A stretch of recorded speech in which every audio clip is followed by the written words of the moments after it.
Hello everyone, welcome to the Scumdog's Kennel. I'm your host, Chris Williams, and in today's Cryptid Corner mini-episode, I have multiple accounts of various paranormal phenomena dealing with UFOs and the Men in Black. In this first article we'll be reading through, Bioform UFO Flying Humanoid or UAP reported in North Milwaukee, Wisconsin.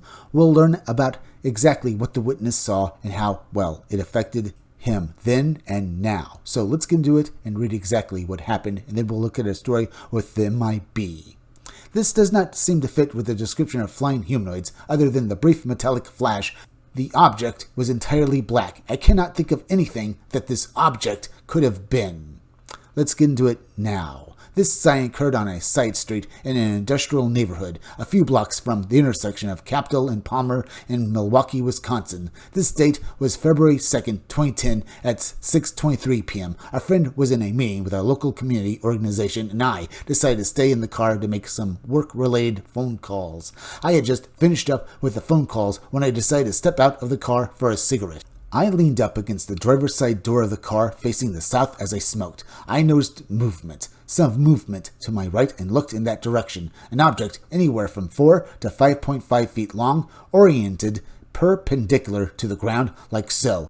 It was floating about 15 feet off the ground. The object was moving from the west to the east at about 6 to 8 miles per hour with a very shallow guide slope of about 1 degree. At first I thought that the object might be a kite cut loose from its string with how smoothly and quietly it was gliding along until it passed underneath some power lines, and a few feet later it ascended vertically by about 5 feet to clear the top of a building that it was headed for. It then moved parallel to the top of the building for about 300 feet until my view of the object became obstructed by another taller building to my left. The object was an imperfect cylindrical shape with a few small protrusions here and there. When I realized that the object was not a wayward kite, I thought about reports of flying humanoids. However, the protrusions didn't seem to fit with what was described in those accounts. Additionally, there was a brief metallic flash as light from a lamppost reflected off of the object. This does not seem to fit with the description of flying humanoids either. Other than the brief metallic flash, the object was entirely black. The closest the object's path took it to me was about 120 feet, and I was able to observe the object for about 2 minutes, so I had ample opportunity to try to identify the object, and for the life of me, I cannot think of anything that this object could have been. Even after going home and doing a Google image search for UAVs, nothing I've ever seen can match up with the description of this object. My reaction to this object was initially one of pure curiosity until after I had dropped my friend off at his place. Then I became extremely nervous and scared in.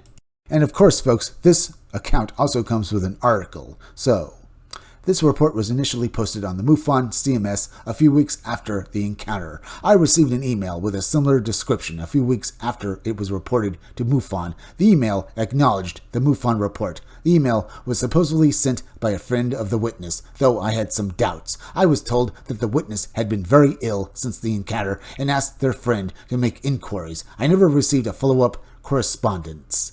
The object may have been a bioform of some type, possibly similar to the flying ray-shaped objects they have been researching since 2008. That was indeed a very strange account, wasn't it, folks? Now, let's get to our next story here, where the M.I.B. Indiana family confronts unknown investigators. Let's listen to this witness's account of how he was called to his son's farm to basically see this weird group of strange men doing weird procedures and basically looking at things on it, searching for something. It's a very strange account, and it's kind of terrifying. So let's get into it now. My son and I need answers. We live in separate houses near Shelbyville, Indiana on Saturday, July 28th, 2012. Approximately 10:45 p.m., I got a call from my son. He was really shaken up and upset. He said that men were searching the field behind his house and if I could come over there. We live fairly close, so I jumped into the truck and headed down the road. When I pulled up to his house, 2 black Land Rovers were blocking the driveway, so I had to park in the front yard. As soon as I got out of my truck, a tall guy dressed in black coveralls came over to me and asked who I was and what I was doing there. I told him it was none of his damned business and that my son lived here. This guy was also wearing weird-looking sunglasses. It was night, and yet he was wearing these sunglasses that had a greenish glare in the lenses. He suddenly backed off and walked toward the back of the house. I followed him to the backyard where my son and daughter-in-law were standing on the patio. He walked over to me and asked if he should call the police since they wouldn't talk to him. I told him to go ahead because these guys were on his property, nosing around and never obtained permission to do so. As soon as I said police, these men all took off towards their vehicles. There were the 2 Land Rovers in the front and at least 2 more parked in the alley behind the neighbor's house. They were gone in a matter of minutes. I did notice that the license plates on one of the Land Rovers was red in color with 5 numbers. That's all. I tried to call the police, but the cell phone lost its signal, which was unusual. My son's cell phone signal could not connect either. My son walked over to the neighbor's house to use their telephone, but no one was home. We decided to go back into the house. We sat at the dining room table trying to figure out why these men had been there. Then my daughter-in-law said that it may have something to do with the UFO report the neighbor made the week before. No sooner had she said that when a car horn started blowing out in front of the house. We ran out the front door. It was my wife, and she was running towards me and panicked. She tried to call me, but my phone wasn't picking up. She said that there were men dressed in black searching around my barn at home. I got in my truck and sped home, but when I got there, no one was around. I sat in my truck wondering what was going on. Just then, my phone rang. Our services were again working. It was my son who explained that the neighbor had filed a UFO report after they were frightened by what they described as 2 3-foot-tall glowing boys walking in the field behind the house. My son doesn't believe in UFOs and aliens, so he just brushed it off. So, do you think the men in the Land Rovers were looking for evidence? I searched the internet and found your site. I read a few of the reports people have sent you. Please, don't use my name and information. I feel the need to examine this further since these men were sneaking around my property. Please contact me at your earliest convenience. Sincerely, TJ.